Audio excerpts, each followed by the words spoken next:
తల్లికి కొడుకు ఏం చేస్తాడంటే మంచిగా ఎదిగాడు. బాగా వండర్‌ఫుల్‌గా డబ్బు సంపాదించాడు. సో, తనేం చేశాడంటే, అమ్మ చాలా, చాలా గొప్ప మనస్సుతో తల్లి దగ్గరకొచ్చి, "నీకు నేను కొంత డబ్బివ్వాలనుకుంటున్నాను. నీకిష్టమున్నది కొనుక్కో. నీకెంత కావాలి చెప్పు? ఏం కావాలి చెప్పు?" అని అడిగాడంట. అడిగితే, "నాకెందుకురా" అని అడిగిందంట. "నాకెందుకురా నాన్న నాకేమొద్దు" అంటే బాగా ఇన్సిస్ట్ చేశాడు. "నేను ఒప్పుకోనమ్మా. నీకేం కావాలో చెప్పు. నీకెంత కావాలో చెప్పు. నీకేం కావాలంటే అది ఇస్తాను." ఆ తల్లి ఇంక పట్టు వదలట్లేదు కొడుకు. మరి కొడుకులు అడిగింది ప్రతీదీ చేస్తుంది గదా తల్లి. అవును. సరే అని చెప్పేసి ఒక కోరిక కోరుకుందంట. వస్తువు అడుగుతుందేమో అనుకుంటారు. ఏది బంగారమా, బట్టలు. ఆ తల్లి మళ్ళీ తల్లి అని నిరూపించుకోవడానికి కాదురా కన్నా చిన్నప్పుడు మీకు గుర్తుందా? అంటే నాకు తెలిసి మీరు ఇంకా మీ కొడుకు ఆ స్టేజ్‌కి రాలేదు. నాకైతే చాలా కనెక్ట్ అయింది ఆ స్టోరీ. ఏంటంటే పిల్లలు ఈరోజు నీ దగ్గర పడుకుంటా, ఈరోజు నీ దగ్గరే పడుకుంటా అని మారం చేస్తుంటారు. కొంచెం ఎదిగాక ఈరోజు నేను నీ దగ్గర అది ఆ పడుకుంటా అని అడగడానికి వాళ్ళు ముందు నుంచి ఎంత బతిలాడుకోవడమో, లేకపోతే ఆ చేస్తే ఎంతో మురిసిపోవడమో జరుగుతుంది. సో, అలా తల్లి అడిగిందంట, "ఒక వారం రోజులు నువ్వు నేను అంటే నేను నీ దగ్గర ఉంటానురా." అంటే రాత్రి నేను నీ చిన్నప్పుడు నిన్ను పడుకోబెట్టుకున్నాను గదా! నా దగ్గర నాకు నేను నీ దగ్గర పడుకోబెట్టుకో అంటే షాక్ అయ్యాడంట కొడుకు. షాక్ అయ్యి అదేంటి ఇదేం కోరిక అనుకున్నాడంట. అయితే ఆ కోరిక తీర్చాలి గదా! మరి మాట ఇచ్చాడు గదా! సరే అన్నాడంట. ఆ రోజు రాత్రి రానే వచ్చింది. పడుకున్నారు.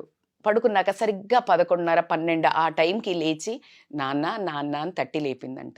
తట్టి లేపి, "నాన్న నాకు దాహం వేస్తుంది. మంచినీళ్ళు తేరా" అని అడిగిందంట. మంచినీళ్ళు తే అంటే బాబు ఇక సరే అని లేచెళ్ళి కొడుకు గ్లాస్‌లో మంచినీళ్ళు తీసుకొని ఇచ్చాడు. అలా కొంచెం సగం కొంచెం అట్లా తాగినట్టు చేసి ఇచ్చేసింది. పడుకుంది మళ్ళీ.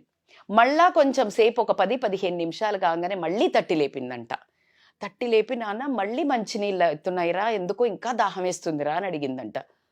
కొంచెం విసుగు మొఖం పెట్టి, "ఇప్పుడే తాగావు గదమ్మా" అన్నాడంట. "ఏమోరా" అనంటే ఇంక కాస్త విసుగుతోటే వెళ్ళి మళ్ళీ తెచ్చాడంట ఒక గ్లాస్. తాగింది. తాగి ఇచ్చింది. మళ్ళీ తీసుకొనెళ్ళాడు. మళ్ళీ పడుకున్నారు. మళ్ళా ఒక 4, 5 నిమిషాలు కాంగానే మళ్ళీ తట్టి లేపిందంట. ఓకే. "నాన్న నాకు ఎందుకో ఇట్లా గాబరా అవుతుంది. చెమటలు పడుతున్నాయి నాకు. నాకంత ఉక్కగా ఉంది. కాస్త మళ్ళీ కొన్ని చల్లని నీళ్ళు తేరా ఈసారి" అనిందంట. ఇక అసలు ఆయనకి విపరీతమైన చిరాకు మొఖం పెట్టి, "ఏందమ్మా నువ్వు అసలు అర్థం చేసుకోవు నువ్వు. ఏంటిలా" అని చెప్పేసి గట్టిగా ఇంకా వాయిస్ రైజ్ అయింది. ఓపిక నశించింది. ఇంకా ఇట్లా అరుచుకుంటూనే వెళ్ళి గ్లాస్‌లో నీళ్ళు తెచ్చారు. అరిచాడు గదా! కొంచెం గట్టిగా మాట్లాడే వరకు ఆమె కొంచెం వణికిపోయింది. తాగుతూ ఆమె చేతులు వణికి నీళ్లు కింద పడడం జరిగింది.